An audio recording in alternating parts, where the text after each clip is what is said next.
Okay, hey, how's it going, everyone?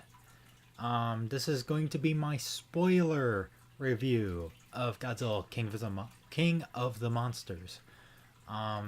So if you haven't seen the movie and you don't want anything spoiled, well, first of all, what are you doing right now? You should have seen the movie already, but more importantly, go see the movie now. Click off this video. Don't watch until you see the movie. This video will still be here, I promise. Anyway, with that out of the way, just one more time. Spoiler. There's going to be spoilers in this video. We got that? We good? Cool. I really love this movie. Like I said, the monsters were great. The Titans were awesome. I love the details to Godzilla on how they made him more like the Toho Godzilla with the dorsal plates and the toes. And I know that's not spoilers yet, but what I do find spoilers that they, in a couple scenes, they do change Godzilla's roar. I've noticed a couple of times in the film that's either is or sounds almost exactly like the Toho Godzilla roar, and I really appreciated that. That was a very nice touch. I was not expecting to hear that. The wars, I got used to them over time. I think Rodan is not as bad as I thought he was going to be, but I think that's partly because Rodan wasn't in the film that much, so it didn't bother me. Ghidorah it took some getting used to, but it reminded me more of Ghidorah or Grand King Ghidorah from the Rebirth of Mothra trilogy. His roar. Oh, and King Ghidorah, by the way, he's a huge badass in this film. There's one thing I really love about King Ghidorah is that I know Michael Dougherty said that, and I know everyone's been talking about it, but all three heads have different personalities, and one thing that was just a little bit of comedy relief on the terms of the monsters and not of the humans is that the middle head, he's the alpha, alright, and he just picks on the left head who seems to be kind of like the idiot. They even reference in the film the Three Stooges, like calling King Ghidorah the Three Stooges, and that was kind of funny. So yeah, now I just kind of see King Ghidorah as like the Three Stooges, and I kind of want to make a drawing of that. Rodan is like Starscream. I said that before, but why is he like Starscream? Well, first, he is like, oh, I'm going to take out King Ghidorah. Yeah, I'm going to take out Ghidorah. This guy's got nothing out of me. Ghidorah whoops Rodan's butt, and Rodan's like, I'm going to bow down. I'm going to bow down.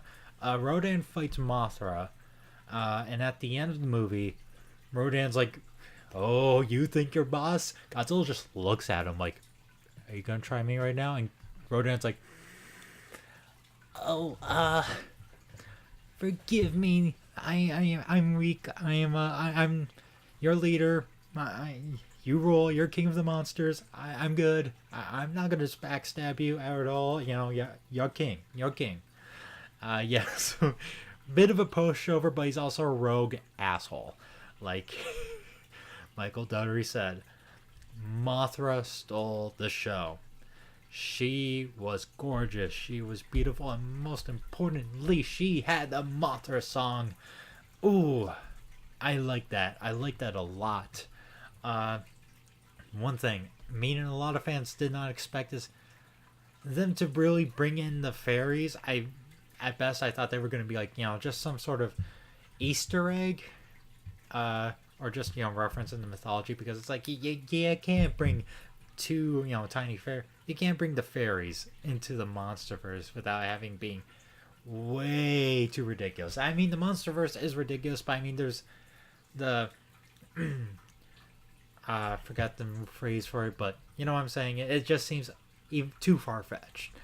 But they actually managed to do that. Now I can't remember the actor's name, so you gotta forgive me. But there's one of the scientists in Monarch. She calls Dr. Emma Russell a bitch. Yeah, I believe Chang. Chang's her name, and Dr. Lee is... There's a scientist over at China overseeing, Mothra's cocoon, and we see Mothra coming out the cocoon, and it's revealed that Chang has a twin Dr. Lee, and that's how they brought the Mothra twins over. And they even, and here's the thing, they did a nice job saying twins are actually kind of a generational thing in their family, and that Chang and Dr. Lee are the third generation in Monarch, and each one of their parents were twins. And we also got a callback to Infant Island, 1961.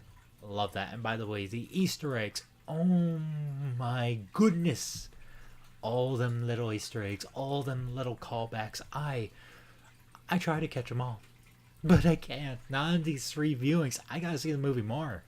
I gotta have it on home video and freeze every frame to probably catch all the Easter eggs. I want to do videos. Like, I want this channel. I kind of want to go more in the direction of making Godzilla videos right now. I'll still have dev vlogs, but anyway, that's channel stuff, and you're here for the Godzilla review.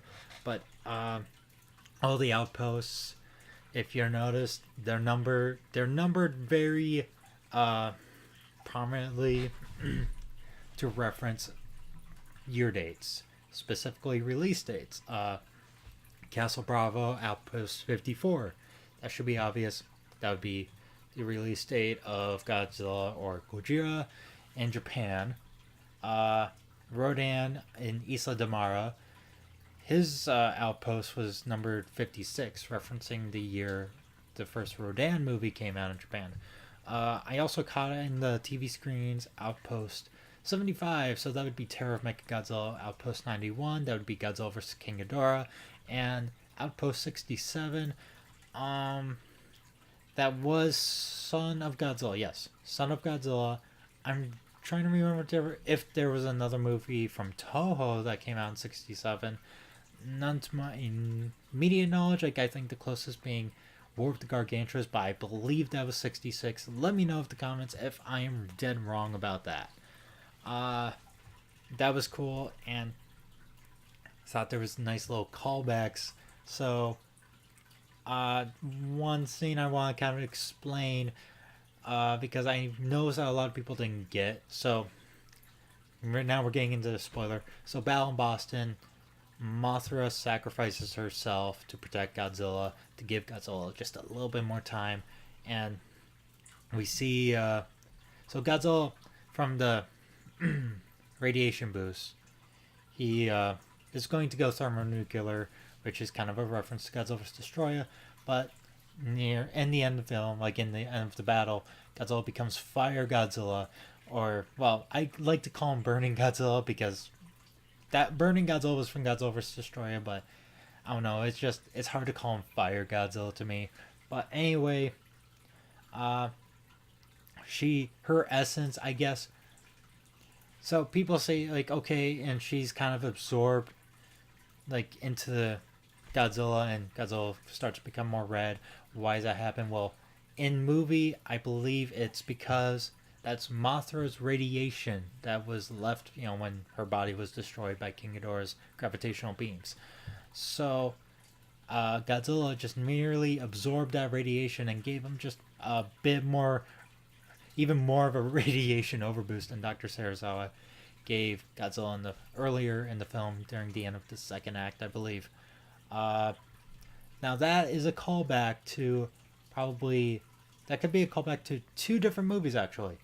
GMK, where Mothra sacrifices herself and her spirit gets absorbed into King Ghidorah. However, I think a more likely reference would be to Godzilla vs. Mechagodzilla 2, because in that film, Rodan sacrifices himself and dies and has Godzilla absorbed him to become Super Godzilla. So I think that's just, to me, I see more of a connection to Godzilla vs. Mechagodzilla 2 than GMK in that callback. One of my favorite callbacks, though, is Godzilla's entrance to in Boston. I don't know if this was on purpose, but I got some really strong vibes of Terror of Mechagodzilla. And if it was on purpose, I applaud you, Michael Dougherty, because, my God, that is akin to, like, pretty much similar is very similar or almost identical to how Godzilla first appears in Terror of Mechagodzilla. So in Terror of Mechagodzilla, we have Titanosaurus rampaging through the city, and then we see off screen atomic breath. No, we see coming from off screen, an atomic breath hitting Titanosaurus, and then it's revealed after a lightning strike, and we see it light up Godzilla. Godzilla scene plays, and Godzilla Wars. It's one of the coolest entrances in the Godzilla series ever.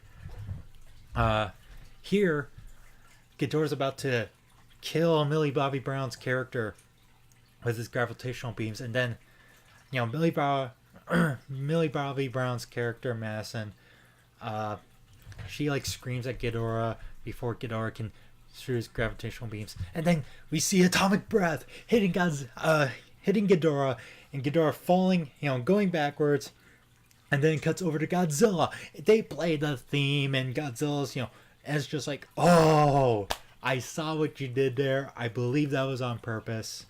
Very nice job. So I'm still into things I like about this film. Again, there's just so many callbacks and references. I can't name them all. Really. Again, visually was really good. Like just those scenes, again, I'm just gonna have to screenshot several times in the movies just to have wall, like, posters of those screenshots on my wall framed. I don't know. They were, that was really good. If I have a complaint about the monsters, not enough Rodan, not enough Mothra. We needed more of them. We just needed more of them. And I guess here's a little minor complaint. Even though I did like to finally see Rodan and Mothra going at it, and I also love the design changes they made to Mothra to make her more battle ready, and to give Rodan a bitch slap, which is one of my favorite gifs ever, because that was spreading around Twitter. I do think how that ended, just kind of Rodan, not, Mothra. So I kind of, someone sort of spoiled this for me before I saw the movie, but they said that Rodan, like Mothra killed Rodan. That's not true. Rodan's alive at the end of the film. Mothra, what she did was just she has a stinger and just kind of poke a hole through Rodan. The only thing I was really disappointed is that I wish that we saw Rodan fight Ghidorah on Godzilla's side one more time and kind of just see all three of these monsters going at Ghidorah, kind of just signaling the turn of the tide. That's just me as a fan geeking out about that.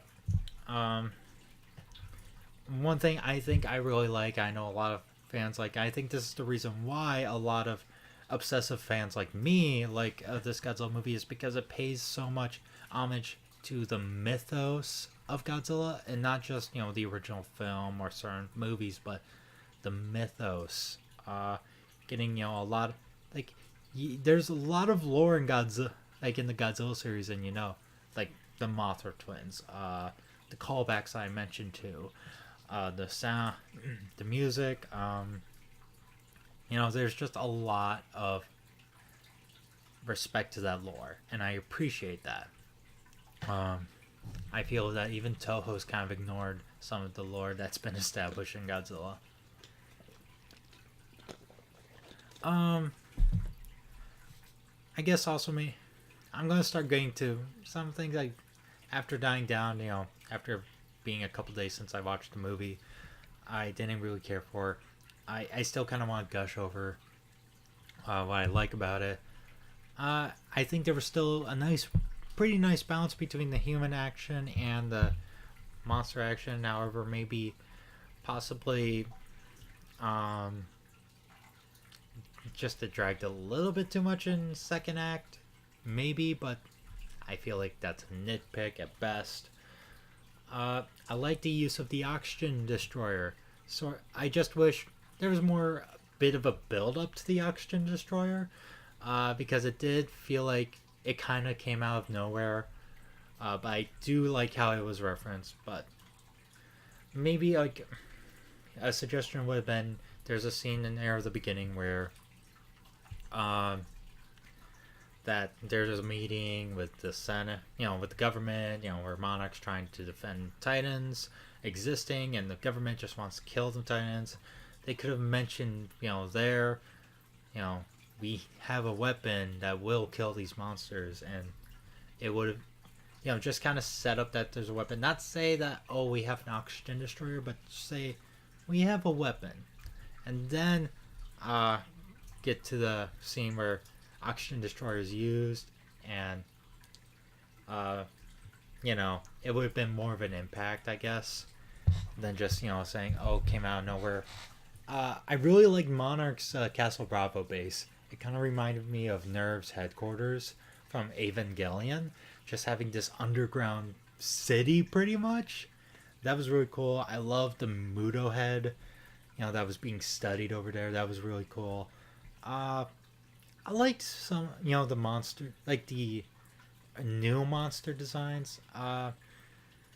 It was weird to see the Muto being there, just and bowing down to Godzilla at the end, because it was establishing Godzilla Aftershock that Mutos are actually Godzilla's predator. But we know that prequel comics tend to be, they are canon but not canon at the same time. It's but I have a soft spot for Behemoth. I kind of like his design. I know some people may not, for how simple he is, but I kind of like this, mammoth creature that has gorilla arms. That something about that's kind of unique. There's other monsters, like there was a spider-like monster that came out of Phoenix. This mountain monster that came from Germany. Sorry if I don't have the names down. I don't know all the names. Kong was referenced a couple of times throughout this movie. It wasn't even just Easter egg stuff. It was just straight up they mentioned Kong and Skull Island. So, making sure Kong Skull Island is part of the Monsterverse, and I feel like that is a good choice because it's going to make, when we get to Godzilla vs. Kong next year, it's not going to feel, as, oh, this is coming out of nowhere. There was some build up, a little bit of build up. I appreciate that. I should probably start talking about the things that maybe other people might have problems with, and I had a little bit of problems. Let's talk about the human cast.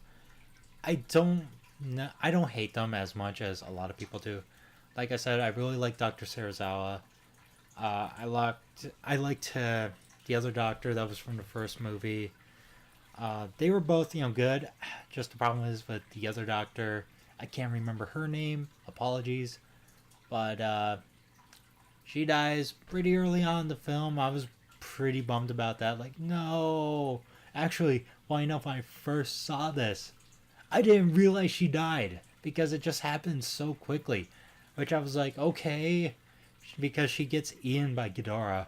And it was just, again, like, I blinked and I missed it, and I was kind of confused, like, what just happened? And then when we see Serizawa mourning her death, I was like, oh, she died? What? Yeah, that was a bummer. Dr. Serizawa dies. I felt that was fitting, but I still think it sucks because Dr. Serizawa was, I think, the best human character, but that's probably because he was established in the first film. I think a lot of problems with the human cast is that there's just too many characters. There's honestly just too many characters that we never have a time to get development for any one of them, which is fine because, again, the monsters are the main characters. I came there to see Godzilla, but not, I came to see monster action. No, it's more of I came to see Godzilla as a character. And they treat the humans kind of like secondary characters. And I appreciate that. Could it have benefited from a smaller cast and a bit of a better writing? And just maybe better development on human characters? Absolutely. I 100% agree with that. But I think what we have is fine for the film it was going for. Mark Russell, I can't remember the actor's name, but he I see what they were going with him. And I get the issue of, oh, he kind of is, he's a new guy, and yeah, he has the answers to everything. And in the movie's, story, in the, like, the MonsterVerse universe, it makes sense. He's, you know, he studies wolves, he studies predators, so he, it makes sense as to why he knows it. And I believe I know why they had this character do that, because Joe Brody from the first movie, Bryan Cranston's character, he had all the answers before he died. That's exactly why I think they were looking to replace Joe Brody's character, in a sense, because again, everyone liked Bryan Cranston's character. That was the best character in 2014, and it really sucked when he died, because we were stuck with Ford. Ford's not a bad character, he's just kind of a bland character. But we're talking about 2014, I want to focus on King of the Monsters. So that being said, I get where they were going with, and I think it was really apparent when he had a family member died and he didn't like Godzilla. So yeah, I think what would have been better is if, I'm not saying he shouldn't have answers to anything, because if he didn't have any answers, I feel as though it would be like, it's kind of like you're stuck in between a rock and a hard place. If you don't have him, answer anything or justify why he, it's answer anything or question everything, you're gonna, ask yourself, why is he even here if he doesn't know anything? And right now you have the problem with he's answering too many questions. So you're like, oh, well, he knows everything. He's perfect. He's a perfect character, which he's not. He's a very flawed character. All the characters are flawed in some way, I believe, which is, I liked about the writing, honestly. I feel like the writing gets a little bit too much gets, I don't know, like, I think the writing gets too criticized, just because there wasn't enough character development, which I get. But I think what the healthy balance would have been, Mark Russell's character, like Mark Russell, he answered, things about the Orca, which is the device that people confuse it as controlling the monsters, but that's not what it is. It's more communicating with the monsters. That's my cat bite there. What, have, and other predators, like, have them talk about, the behaviors of, say, Rodan and Ghidorah. But when it comes to Godzilla, for a guy, who hates Godzilla a lot, he knows a lot about Godzilla, but I think it would have been fitting for Serizawa to have all the answers to Godzilla, and because he treats because it was established in the first movie that Serizawa does have some attachment to Godzilla. He thinks Godzilla is, by all means, king of the monsters, the rightful god of the world. And when he dies in the film, he says, "Sayonara, old friend." And that was a touching scene, but I think it was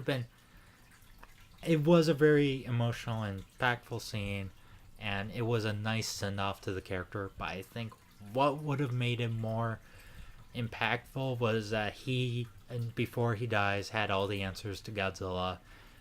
He was the one that suggested nukes, or like nuking Godzilla. By the way, they nuked Godzilla, and I'll get back to that point real quick. But I just want to finish, nuking Godzilla, opening the shields to have Godzilla see that they're not a threat, because when he died, when he passes his notes on to the other scientists and monarchs, it would have made his death just a bit more impactful. Make it more like, we just lost our guy who had the answers. What are we going to do now? So that was heartbreaking, but like I said, I think it just could have been a little bit more impactful. Let's talk about Dr. Emma Russell's character. She's a bitch. My friend and I, my friend who watched the movie 2 times, I watched it, and I watched the movie 3 times. We both agreed she's a bitch, but I think, sorry for the rude language, I'm going uncensored, but I think we're supposed to not like this character, because Chang, Chang, in the movie calls her a bitch. All right, and one thing that was getting me on some of these reviews, not all of them, of course, not all of them, like not even all the negative ones, but the ones are just they're taking this, monologue of hers, that so the movie has this overall theme of climate change, or I forgot the word, but essentially climate change is the topic that drove this movie's plot, I guess. Like how uh, nuclear technology, nuclear testing, and nuclear weapons drove the original movie. It was that, and now allegory. Yes, that's what I meant. Climate change was this movie's allegory, which I think is a fine allegory. But they were saying, some of the critics I find, were taking out of context, saying, well, the movie's supporting that. Oh yeah, these monsters destroying buildings, and cities are good for the earth, and it's one of those, like, you do realize this is coming from the one of the antagonists of the movie, the villain, the bad guy. Yes, Dr. Emma Russell is a bad guy, and she's an awful human being. And pretty much everyone's comparing her to Thanos. She's probably not as well written as Thanos, and like I said, part of it is because we have just too many new characters that just don't get enough screen time. She tries to redeem herself. She actually ends up sacrificing herself to save Mark Russell and Madison Russell in the end of the movie, but I don't think she fully... To me, she didn't really redeem herself, because she did kind of tried to wipe out a lot of the human population. And one of her points was, one of the problems we have is overpopulation. I think they're taking the ending, of the movie, saying, oh, monsters, destroying cities, and the Titans roaming around the earth, free and willy-nilly is good for, is a good thing. It's a happy ending. No, that's not what the movie says. In fact, Chang's character, like, there's another character, I forgot his name, but I'm going to no, it's Rick. I was going to literally call him Rick, to reference Rick and Morty, even though I don't watch that show. He just kind of reminds me of someone like Rick, but his name is actually Rick. But anyway, Rick's like, good thing he's on our side, and Chang's like, for now. As in, I feel like the movie was going for at the end, when Godzilla's King of the Monsters, after killing Ghidorah, and, just Titans roaming around the earth, it's just more of a, alright, this is the world we live in now, and we're going to have to coexist with them. That's what it is. It's not about, is this a good, this being a good thing. This is more of a, this is life now. This is what we are just going to have to deal with. And I think that's a good message, because the sad reality with climate change is that it's inevitable. There's no way of stopping it. We can slow it down, but there's no way to stop it. And I think that's what the movie was going for.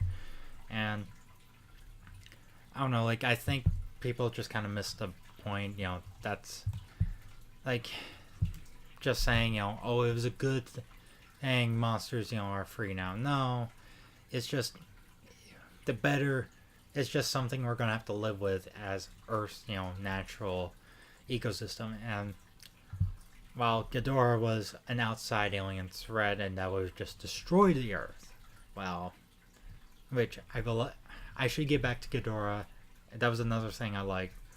I liked how he had, like, the storm around him. I liked how it really felt like that's what Ghidorah and Ghidorah the Three-Headed Monster was going for. Like, he's the reason why Venus is an uninhabitable planet. And this movie actually made it feel like, yeah, he's going to just destroy the world because he's just having storms blowing around him. And leading up to this movie, I was, like, watching news in the morning, and I was watching this news of tornadoes and flooding, and it really, like, Ghidorah really made it feel like that's what's happening right now. So I thought that was pretty. That was a good decision, even though I know a lot of people didn't care for the thunderstorms, and the nighttime, stuff like shots going, being the only times we saw monster fights, and I'll agree to that. In some aspect, I don't think I was minded by it so much like other people were, but I get where they're coming from. Anyway, I just wanted to quickly talk about that. How Ghidorah was this alien threat who's kind of destroying Earth. Anyway, so Dr. Emma Russell, she's an unlikable character, and that's how she's written to be. Sorry, need water. Madison Russell, so Millie Bobby Brown's character, I just feel like she didn't have enough to do in the movie to make me really, care for her, I guess. It's nothing about, I think the actors, by the way, they all did a great job.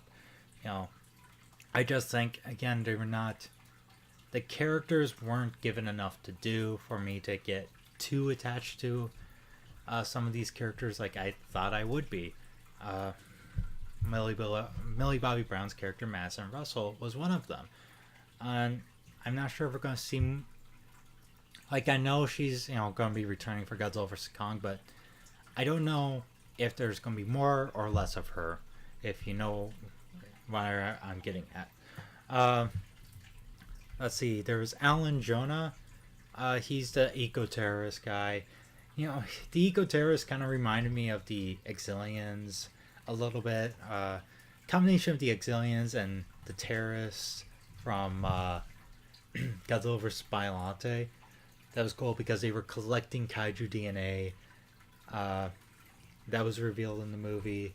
And they were the guys responsible with Emma Russell, unleashing the monsters and unleashing King Ghidorah. By the way, Outpost 32.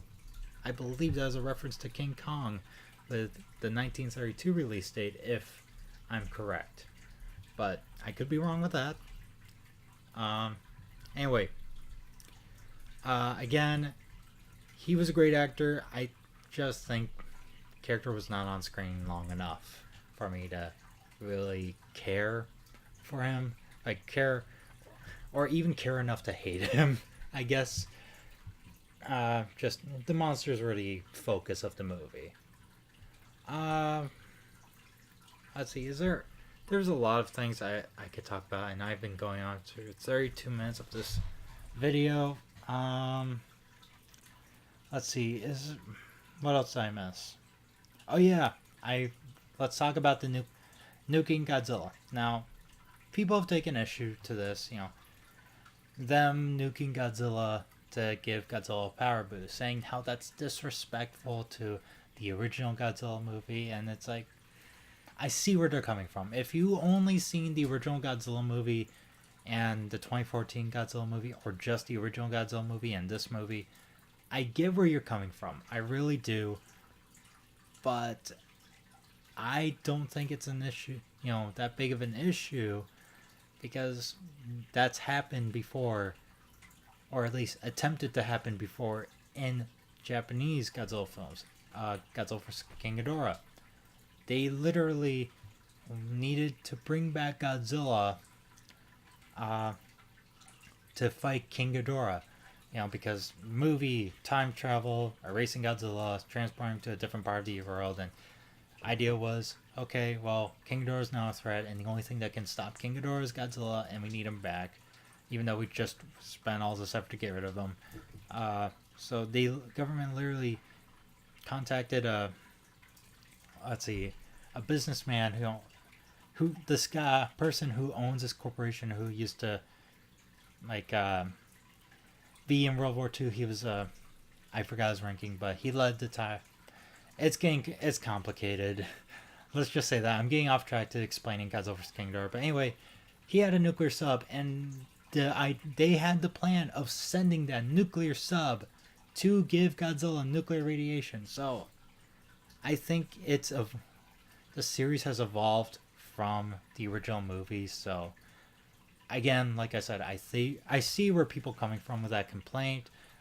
it didn't bother me because I knew more of the mythos, and I know more of the movies, and also I believe Japanese audiences don't have much of an issue with that, with just basing it off the box office numbers, because in Japan, Godzilla King of the Monsters did exceed expectations over in Japan, even though it did not meet predictions over here in the States. It exceeded predictions over in Japan, so that's a good sign for Godzilla in Japan. Uh, so, like I said, I don't think it's that big of an issue, but I do legitimately understand where you're coming from. Anyway, uh, anything else I want to talk about? I mean, I've already got a 35-minute, rant, I guess. The movie, um, overall, I really loved the movie, and if you somehow watch this movie, like this video, all the way through and haven't seen the movie, what did you not hear the spoiler warning? I know there's probably a lot more I want to talk about. I just can't think of it on top of my head because I'm going unscripted. There is a post-credit scene. I won't talk about that in this video. I'll save that for a different video and have the clickbaity title of post-credit scene explained, because I got my whole theories about that. Music was great. Visuals were great. Cinematography was great. The respect to Godzilla was great. Sound design great. A lot of things were great. I think the writing did suffer, but that's, in my opinion, it's really just based off of too many new characters. But I do think that it is getting more of a bad rep than it really deserves. Anyway, go watch this movie, even though you shouldn't take my word to go see this movie. It's up to you. It really is. This is just my opinions on the movie. Hope you enjoy the video. I'm looking forward to make more Godzilla videos in the future. Just kind of these discussion videos talking about certain Godzilla movies or certain parts of Godzilla movies or whatever. And probably through the rest of this week, I'll be talking about King of the Monsters. Anyway, be awesome, stay awesome, and take care.